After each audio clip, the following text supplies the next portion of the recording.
Jesus is on a mission. He's been sent by the Father on a grand adventure to redeem and restore all things. Ever since Jesus broke out of the tomb on Easter Sunday morning, he's been on the loose out there, pursuing his Father's redemptive mission, ripening people, preparing people to be reunited with the Father he loves. In fact, that's what Jesus is up to right now in every one of our neighborhoods. And he invites us to join him.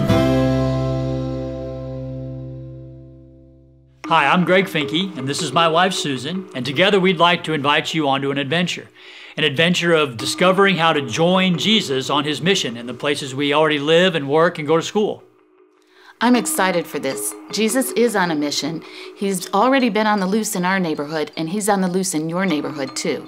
And together we're going to discover that joining him on his mission is simpler than we think and a lot more fun.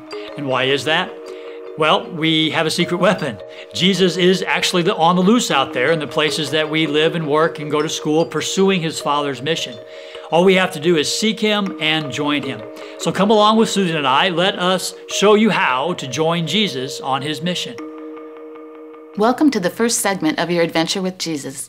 We're excited for you to discover how to join him on his mission. And we're really excited for your neighborhood too, because he's already on the move in the lives of the people there. To get us started, let me have a quick word with you about what you can expect during these 10 segments.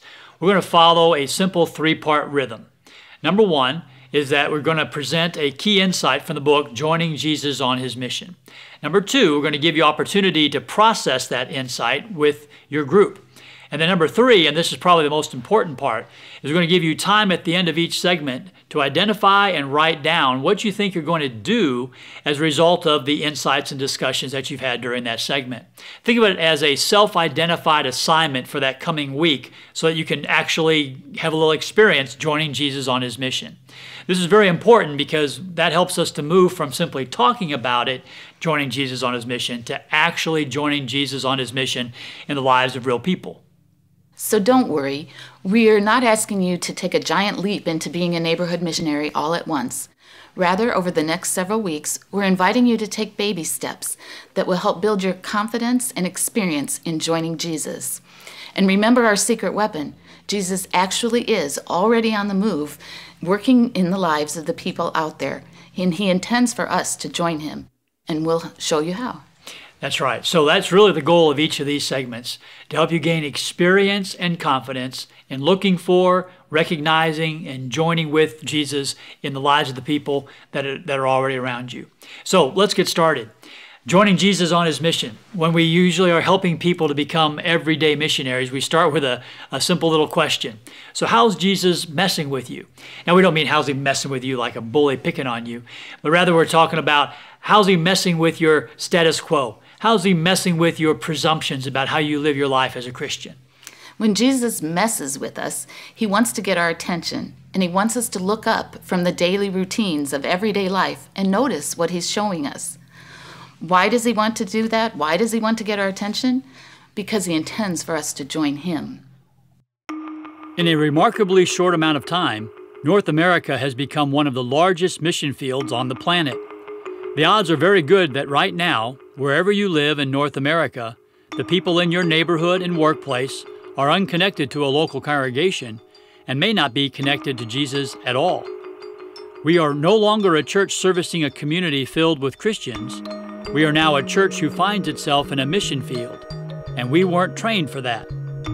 Our congregation's mindset and practices are perfectly calibrated for a culture that is essentially gone.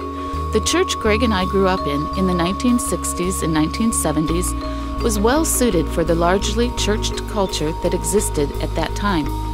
However, in the ensuing decades, North America has dramatically shifted from a churched culture where most people go to church, or at least know they should go to church, to a mission field where the majority of people do not go to church or feel an obligation to do so.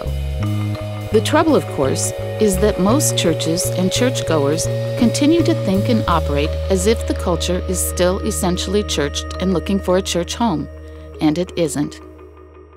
This is why so many churches across the country are struggling. The good news is that Jesus isn't struggling, and in fact, he knows exactly what he's doing next. In the midst of this fast-changing culture, this crazy world that we live in, Jesus isn't wringing his hands and going, "Oh, I never saw this coming." Instead, he's engaging this culture. He's already on the move, redemptively involving himself and us as we join him. Remember, Jesus says, "Come, follow me." What if he actually meant that? What if he actually means for us to come with him as he's redemptively engaging this crazy culture that we all find ourselves in? Joining Jesus on his redemptive mission is what we mean by the term missional living. Missional living is simply living each day as if we were on a mission trip. The difference, of course, is that instead of being on a mission trip to a foreign land, we are on a mission trip to our own community. We are neighborhood missionaries. The word missional is simply a descriptive word indicating that each part of our daily lives can now be seen as part of Jesus' redemptive mission in our community. Going out to get the mail, going to the store for a gallon of milk, or going to the school to pick up our kids now has mission potential. And you know what the best thing about this is? Joining Jesus on his mission is simpler than we think, not more complicated. We don't have to worry about trying to add another layer of busyness on top of an already insane schedule.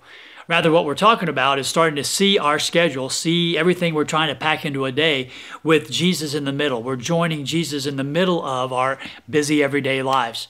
What we're going to do then is simply begin to have a mission mindset that we put into play day by day and put some simple mission practices into play along life's way. And we're going to show you those mission practices as we continue through this training process. Does the idea of joining Jesus on his mission give you the willies like it used to give me the willies?